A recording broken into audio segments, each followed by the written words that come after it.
Hello guys, welcome to Blue Coder Tech. तो दोस्तों, हमने हमारे पिछली वीडियो के अंदर डेटा टाइप्स के बारे में देखा था और साथ ही में हमने डेटा टाइप्स के अलग-अलग टाइप्स भी देखा था।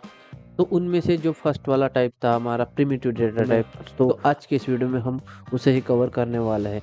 तो अभी तक आपने डेटा टाइप का वीडियो नहीं देखा है तो प्लीज़ जल्दी से जाके हमारे पिछला वीडियो देख लीजिए और चैनल पर नए हो तो सब्सक्राइब कीजिएगा। एंड अब हम ऑफिशियली इंस्टाग्राम पे भी आ चुके हैं तो वहाँ पे भी आप हमें फॉलो ज़रूर करिएगा। तो चलिए बिना किसी देरी के आज के इस वीडियो को शुरू करते हैं। अब हमने हमारे पिछली वीडियो में ये भी देखा था कि प्रिमिटिव डेटा टाइप्स मतलब हम कौन से टाइप के डेटा को यहाँ पे स्टोर करने जा रहे हैं। जैसे कि हमें कुछ इंटीजर वैल्यू स्टोर करनी है, कैरेक्टर को स्टोर करना है, तो ये सारी चीज़ें हमारे प्रिमिटिव डेटा टाइप्स के अंदर आती है। तो जैसे कि हमने हमारे पिछली वीडियो में देखा था कि primitive data types also known as primary data types. ये जो प्राइमरी डेटा टाइप्स है ये मोस्ट बेसिक डेटा टाइप्स होते हैं। इनका जो यूज़ है वो हम सिंपल वैल्यूज़ को रिप्रेजेंट करने के लिए करते हैं। जैसे कि हमें कुछ इंटीजर वैल्यू को रिप्रेजेंट करना हो, फ्लोट वैल्यू को रिप्रेजेंट करना हो, कैरेक्टर को रिप्रेजेंट करना हो, इन जैसे सिंपल वैल्यूज़ को रिप्रेजेंट करने के लिए हम प्रिमिटिव डेटा टाइप्स का यूज़ करते हैं। प्रिमिटिव डेटा टाइप्स के अंदर हमें कुछ मेन डेटा टाइप्स यहाँ पे देखने को मिलते हैं। जैसे कि फर्स्ट वन जो है वो इंटीजर है, सेकंड वन फ्लोट है, third one is a character है, fourth one is a double है। अब ये जो इंटीजर है, इंटीजर का मतलब ये है कि हम नॉर्मल इंटीजर को स्टोर कर रहे हैं। फ्लोटिंग के अंदर आपको यहाँ पे डिजिट्स के अंदर दे रहा है, कैरेक्टर के अंदर कुछ कैरेक्टर एंड डबल के अंदर समथिंग डेसिमल के बाद कुछ एक्स्ट्रा वैल्यूज। तो इसी को सबसे पहले हम जान लेते हैं कि इंटीजर डेटा टाइप्स क्या होता है।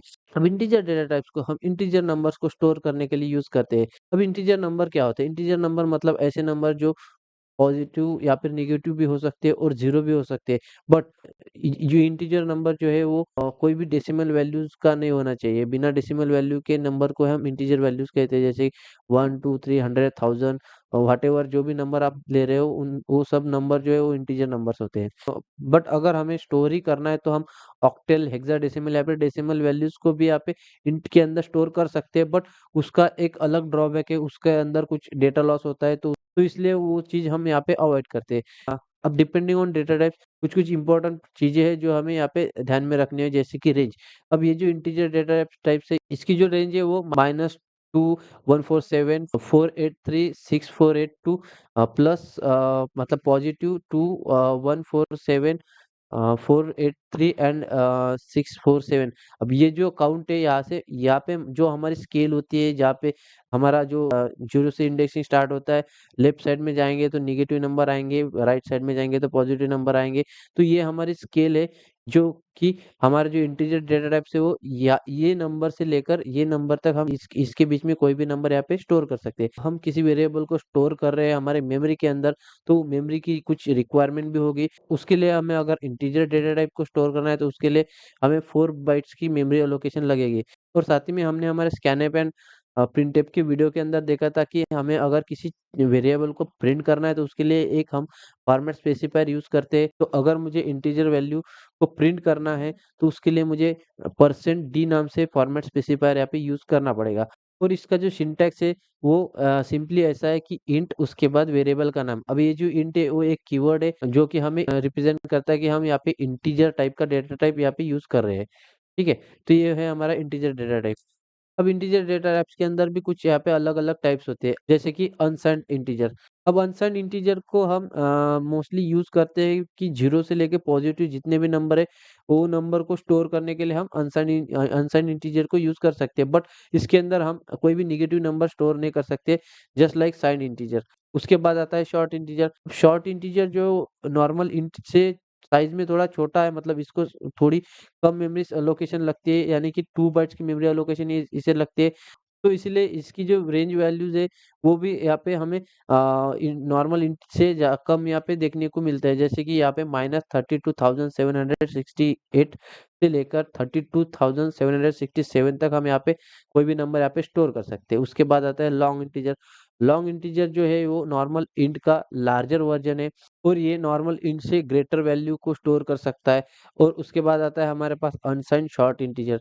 अब ये जो अनसाइंड शॉर्ट इंटीजर है वो सिमिलर एक्ट करता है शॉर्ट इंटीजर से, बट यहाँ पे हम कोई भी नेगेटिव नंबर यहाँ पे कंसिडर नहीं करते यहाँ पे। इसकी जो साइज़ है डेफ़िनेटली वो 2 बाइट्स की ही रहेगी, बट जो रेंज है वो 0 से लेकर पॉज़िटिव 32,767 तक हम यहाँ पे वैल्यू स्टोर कर सकते हैं। नेगेटिव नंबर यहाँ पे स्टोर नहीं कर सकते, जस्ट लाइक शॉर्ट इंटीजर के अंदर हम कर पा रहे थे। तो इंटीजर डेटा टाइप्स का हम इस तरह से भी कुछ यूज़ कर सकते थे। उसके बाद आता है हमारे पास character data type.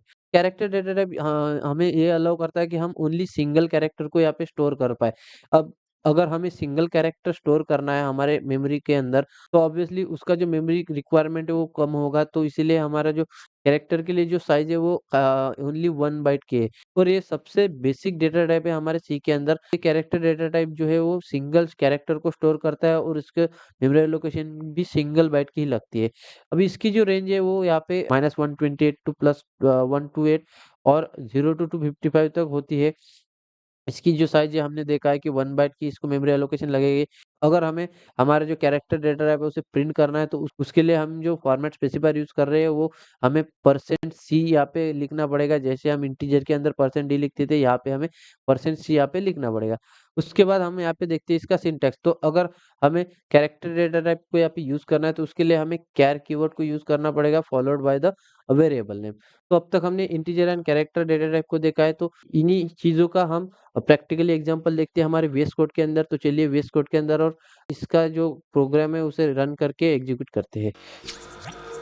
Guys, alright guys, तो हम आ चुके हैं हमारे वीएस कोड के अंदर और हमने यहाँ पे already data type dot C नाम से एक फाइल बना ली है, जिसके अंदर मैंने एक नॉर्मल बॉयलर प्लेट यहाँ पे रखा हो और साथ ही में 2 वेरिएबल को यहाँ पे डिफाइन किया है, जिसके अंदर एक पॉजिटिव वैल्यू और एक नेगेटिव वैल्यू को यहाँ पे स्टोर कर रहा हूँ और इस एक प्रिंट स्टेटमेंट लिखी है, जिसके अंदर मैं सिंपली इन दोनों वेरिएबल को यहाँ पे प्रिंट कर रहा हूँ। ठीक है? तो इसे मैं यहाँ पे रन करता हूँ, तो आप देखना यहाँ पे हमें हमारा जो आउटपुट आ रहा है, इसमें कुछ बड़ी बात नहीं, क्योंकि हमने ये चीज़ें इंटीजर को तो पहले से ही देखा है। इसमें कोई बड़ी बात नहीं, इंटीजर डेटा टाइप्स का प्रोग्राम जो है हम ऑलरेडी वेरिएबल के वीडियो के अंदर देख ही लिया है। उसको हमें अगर यहाँ पे प्रिंट कराना है तो उसके लिए हम फॉर्मेट स्पेसिफायर %d यहाँ पे लिखते हैं। ठीक है? अभी मान लो मुझे एक अनसाइन्ड वेरिएबल को यहाँ पे प्रिंट करना है, तो उसके लिए मैं क्या करूँगा, उसके लिए मैं यहाँ पे इंट सी इक्वल्स टू लिखूँगा और एक समथिंग अनसाइन्ड वेरिएबल लूँगा 78। और अगर मुझे अनसाइन्ड वेरिएबल को डिफाइन करना है तो मैं यहाँ पे इसके अंदर मैं ऐसा कैपिटल यू लिखूँगा उसके पीछे, ताकि ये हमें बता पाए कि हम यहाँ पे अनसाइन्ड इंटीजर यहाँ पे यूज़ कर रहे हैं, ठीक है? तो अगर मुझे इसे प्रिंट करना है तो यहाँ पे मैं लिखूँगा अनसाइन्ड वेरिएबल इक्वल्स टू, और यहाँ पे अगर मुझे इसे प्रिंट करना है तो उसके लिए मुझे सिंपली जो फॉर्मेट स्पेसिफायर है उसे यू लिखना पड़ेगा और उसके बाद जो वेरिएबल है उसे लिखना पड़ेगा। और अगर मैं इसे सेव करता हूँ और इसे कमेंट करता हूँ फॉर नाउ, ठीक है? और अगर मैं इसे सेव करके फिर से रन करना चाहता हूँ तो हमारा जो ये अनसाइन्ड वेरिएबल है वो हमें यहाँ पे प्रिंट होता हुआ दिख रहा है, जो कि हमने इस तरह से लिया था। तो अब उसके बाद लेट्स सपोज़ मुझे एक लॉन्ग इंटीजर को स्टोर करना है, तो उसके लिए मैं क्या करूँगा, तो सबसे पहले मैं इसे लिखूँगा अनसाइन्ड इंटीजर वैल्यू, ठीक है? उसके बाद लिखूँगा कि मैं अगर मुझे लॉन्ग इंटीजर का यूज़ करना है, तो उसके लिए मुझे सिंपली मैं लिखूँगा इंट और डी। उसके बाद यहाँ पे मैं समथिंग लॉन्ग कुछ वैल्यू लिखूँगा और उसके बाद मुझे यहाँ पे डिनोट करना है कि ये मेरा जो है वो लॉन्ग इंटीजर है, उसके लिए मैं यहाँ पे कैपिटल एल लिखूँगा, ठीक है?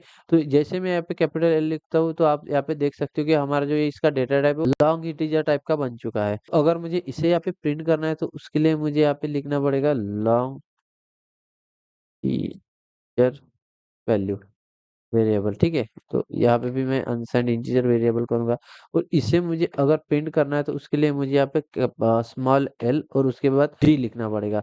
मतलब कि लॉन्ग और डी मतलब जो हमारा इंटीजर है वो। तो लॉन्ग इंटीजर हमें ऐसा लिखना पड़ेगा और जो वेरिएबल का नाम है उसे डी लिखूँगा, ठीक है? तो अब मैं इसे कमेंट कर देता हूँ और इसे मैं अगर रन करना चाहता हूँ तो आप देखना हमारा जो लॉन्ग इंटीजर वो यहाँ पे नॉर्मली प्रिंट हो रहा है। तो यही था हमारा इंटीजर डेटा टाइप। उसके बाद हम जानेंगे कि कैरेक्टर डेटा टाइप को कैसे यूज़ करते हैं। तो अगर मैं यहाँ पे लिखूँगा कैरेक्टर डेटा टाइप, ठीक है? तो मुझे अगर इसे लिखना है तो उसके लिए मैं सिंपली इंट करूँगा, सॉरी इस उसके लिए मुझे लिखना पड़ेगा चार और यहाँ पे मैं लिखूँगा ए इक्वल्स टू ए, ठीक है? ऐसा लिखूँगा। और इसे प्रिंट करने के लिए सिंपली मुझे प्रिंटफ स्टेटमेंट लिखना पड़ेगा, जिसके अंदर मैं यहाँ पे जो हमारा कैरेक्टर डेटा टाइप है उसे प्रिंट करूँगा। तो यहाँ पे मैं लिखूंगा character data type value equals to, यहाँ पे लिखूंगा जो फॉर्मेट स्पेसिफायर है वो हमें %c लिखना पड़ेगा और कॉमा देके उसका वेरिएबल का नाम और सेमीकोलन लिखना पड़ेगा। ऊपर वाले को कमेंट और इसे रन करता हूँ तो आप देखना हमारा जो ये वेरिएबल है, ओके, तो ये बोल रहा है कि हमने ए को ऑलरेडी डिफाइन कर लिया है, तो ए की जगह मैं यहाँ पे लिखता हूँ सी। सी भी लिखा है तो इसको लिखता हूँ ई। ठीक है, और इस ई को मैं यहाँ पे प्रिंट करूंगा। इसे रन करता हूँ तो अब देखना हमारा जो कैरेक्टर डेटा टाइप वो प्रिंट हो चुका है।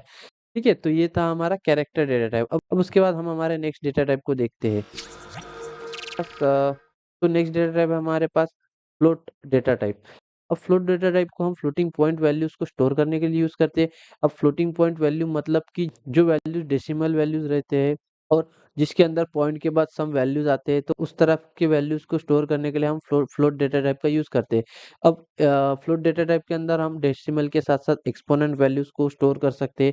ठीक है, तो अब जान लेते हैं कि इसकी रेंज क्या है। तो इसकी रेंज जो है वो 1.2 10⁻38 टू 3.4 मल्टीप्लाई बाय 10⁻+ 38 तक हम यहाँ पे वैल्यूज को यहाँ पे स्टोर कर सकते हैं। और फ्लोट वैल्यूज को स्टोर करने के लिए मेमोरी लोकेशन जो है वो 4 बाइट की लगती है। और अगर मुझे इसे फॉर्मेट स्पेसिफायर यूज करना है तो उसके लिए मैं %f लिखूंगा। और इसका सिंटैक्स जो है वो फ्लोट और वेरिएबल नेम, मतलब कि जो ये जो फ्लोट है वो कीवर्ड है, ये रिप्रेजेंट करता है कि हम फ्लोटिंग पॉइंट वैल्यू को यहाँ पे यूज कर रहे हैं। तो हम जाते हैं VS कोड के अंदर और इसका भी एक एग्जांपल देख ही लेते हैं। तो हम ठीक है VS कोड के अंदर, ऑलराइट, इसे मैं कमेंट करता हूँ और यहाँ पे लिखता हूँ फ्लोट डेटा टाइप। अब मैं यहाँ पे लिखूंगा फ्लोट और उसके बाद एक लिखूंगा कि पाई, ये फ्लोट पाई नाम से वेरिएबल लूंगा और उसकी वैल्यू लिखूंगा मैं 3.14। ऐसा एक वेरिएबल लिया है और इसे मैं सिंपली प्रिंट करूंगा द वैल्यू ऑफ पाई। और इसके लिए मुझे स्पेसिफायर यूज करना पड़ेगा %f और ये जो वेरिएबल है उसका नाम है यहाँ पे और इसे सेमीकोलन दे दूंगा। ठीक है, तो इसे मैं अगर रन करता हूँ तो आप देखना हमारा जो वैल्यू ऑफ पाई है वो नॉर्मली फ्लोट वैल्यूज के अंदर यहाँ पे स्टोर करके हमें दिख रहा है। अब यहाँ पे हमने डेसिमल पॉइंट के बाद 1.4 लिखा है। अब मैं अगर कोई एक वेरिएबल लेता हूँ, लेट सपोज फ्लोट और नम लेता हूँ, ठीक है, और यहाँ पे मैं 5 लिखता हूँ लेट सपोज, और मैं इसे प्रिंट करता हूँ। तो इसे प्रिंट करने के लिए वैल्यू ऑफ नम और यहाँ पे लिखूंगा नाम। ठीक है, तो इसे प्रिंट करता हूँ तो देखना क्या होता है। जैसे मैं इसे प्रिंट करता हूँ, इसने हमारा नम तो प्रिंट कर दिया है, बट उसके बाद जो है 5.0000 जो कुछ भी है डेसिमल पॉइंट के साथ लेता है, तो वो हमें यहाँ पे एक्स्ट्रा प्रिंट करके दे रहा है। अगर हमने नॉर्मल वैल्यूज को भी लिखा है तो प्रिंट करने के बाद अगर हम फ्लोट डेटा टाइप यूज कर रहे हैं तो वो नॉर्मली हमारा फ्लोटिंग पॉइंट के अंदर ही आउटपुट देगा। ठीक है, तो ये था हमारा फ्लोट डेटा टाइप। अब इसके बाद हम हमारा नेक्स्ट डेटा टाइप को देखते हैं। ठीक है, इसके बाद हमारे पास एक और डेटा टाइप है जिसको हम डबल डेटा टाइप कहते हैं। अब ये जो डबल टाइप का डेटा टाइप है वो just similar to floating point data type है। मतलब ये भी, इसके अंदर भी हम फ्लोटिंग पॉइंट की वैल्यूज को स्टोर कर सकते हैं बट विथ डबल प्रिसीजन। तो ये जो डेटा टाइप है वो precision short of data type है और ये डेटा टाइप जो है वो कैपेबल है up to 64 bit of decimal number को यहाँ पे स्टोर कर सकता है। और ये जो डबल है इसका जो प्रिसीजन है वो मोर है देन फ्लोटिंग पॉइंट। सो इसके लिए इसकी जो साइज है, मेमोरी एलोकेशन साइज है, वो भी यहाँ पे एक डबल ही आएगी। मतलब कि हम फ्लोट के अंदर हम 4 बाइट की मेमोरी एलोकेशन रिक्वायर्ड थी, बट यहाँ पे हमें 8 बाइट की मेमोरी एलोकेशन यहाँ पे रिक्वायर्ड होगी। और इसका जो रेंज है वो इतनी रेंज इसकी होने वाली है और साइज जो है वो 8 बाइट का डेटा स्टोर कर सकते हैं। और इसका जो फॉर्मेट स्पेसिफायर है वो LF लिखना पड़ेगा और इसका जो सिंटैक्स है वो double followed by variable name. ठीक है, तो इसको हम एक बार हमारे VS कोड के अंदर देख लेते हैं। ऑलराइट, तो हम यहाँ पे लिखेंगे डबल डेटा टाइप और ये यहाँ पे डबल नाम का डेटा टाइप लिखता हूँ और यहाँ पे लिखूंगा मैं एरिया। ठीक है, तो यहाँ पे लिखूंगा मैं 5 पॉइंट ऐसा समथिंग कुछ तो भी लिखूंगा। ठीक है, अभी इसको मुझे अगर प्रिंट करना है तो मैं सिंपली यहाँ पे प्रिंट टेप लिखूंगा। ठीक है, और यहाँ पे मैं लिखूंगा डबल डेटा टाइप वैल्यू। ठीक है, और इसे मैं प्रिंट करना चाहूँ तो उसके लिए मुझे फॉर्मेट स्पेसिफायर जो है वो L और उसके बाद F ऐसा लिखना पड़ेगा और जो वेरिएबल का नाम है वो, अभी एरिया नॉर्मली पॉइंट में नहीं होता बट वेरिएबल के लिए हम कुछ भी ले सकते हैं फिलहाल के लिए, इसमें कोई बड़ी बात नहीं है। और ये जो हमारा प्रिंट है इसे कमेंट करता हूँ और इसे मैं रन करता हूँ तो अब देखना हमारा जो डबल डेटा टाइप है वो भी यहाँ पे प्रिंट हो चुका है। अब लेट्स सपोज़ अब मान लो मैं यहाँ पे पॉइंट 3 पॉइंट पे इतना ना करते हुए सीधा ओनली 5 लिखता हूँ तो और इसे रन करता हूँ तो आप देखना इसने फिर भी वही सेम चीज़ हमें यहाँ पे आउटपुट में दे दिया है। तो ये थे हमारे मेन प्राइमरी डेटा टाइप्स जो कि हम नॉर्मली सी के अंदर यूज़ करते हैं, ठीक है? तो नहीं इसके अब तक हमने इनका यूज़ किस लिए यूज़ होता है, इनकी रेंजेस क्या है, इनके साइज़ क्या है, फॉर्मेट स्पेसिफायर क्या है, सिंटैक्स क्या है और साथ ही में हमने इनके एग्ज़ाम्पल्स को भी देखा है, ठीक है? तो इसके बाद हम देखेंगे कि list of ranges along with the memory requirement and format specifier. अब डिपेंडिंग ऑन अलग-अलग जितने भी डेटा टाइप्स है, उसकी जो साइज़ है, उसकी जो रेंज है, उसकी जो फॉर्मेट स्पेसिफायर है, वो हमने यहाँ पे एक टेबल के फॉर्म में यहाँ पे लिखा है। और इसको अगर मैं एक-एक करके एक्सप्लेन करते जाऊँ तो ये वीडियो बहुत ही ज़्यादा लंबी हो जाएगी। तो इसलिए ये जो है आप अच्छे से देख लेना। मैं ये जो टेबल है वो यहाँ पे हमारे इंस्टाग्राम या फिर डिस्कॉर्ड पे डाल दूँगा तो आप फटाफट हमारे इंस्टाग्राम को फ़ॉलो कर देना या फिर मैं डिस्कॉर्ड के भी अंदर डाल सकता हूँ एज़ मीडिया चैनल के अंदर तो आप डिस्कॉर्ड को भी जॉइन कर सकते हो ताकि इस तरह से कोई भी अपडेट आपको मिले तो आपको पता चले। तो इसी के साथ आज की इस वीडियो में इतना ही गाइज़। होप आपको प्राइमरी डेटा टाइप क्या होते हैं, कैसे होते हैं और कैसे इसका यूज़ करते हैं ये समझ में आया होगा। और अगर आपको ये वीडियो अच्छी लगी हो तो प्लीज़ इस वीडियो को लाइक कर देना, चैनल को सब्सक्राइब कर देना गाइज़ अगर आप नए हो और हमारे इंस्टाग्राम को भी फॉलो कर देना और डिस्कॉर्ड को भी जॉइन कर लेना। तो दैट्स इट फॉर टुडे। हम मिलते हैं नेक्स्ट वीडियो में। Until then take care, bye bye, Vande मातरम।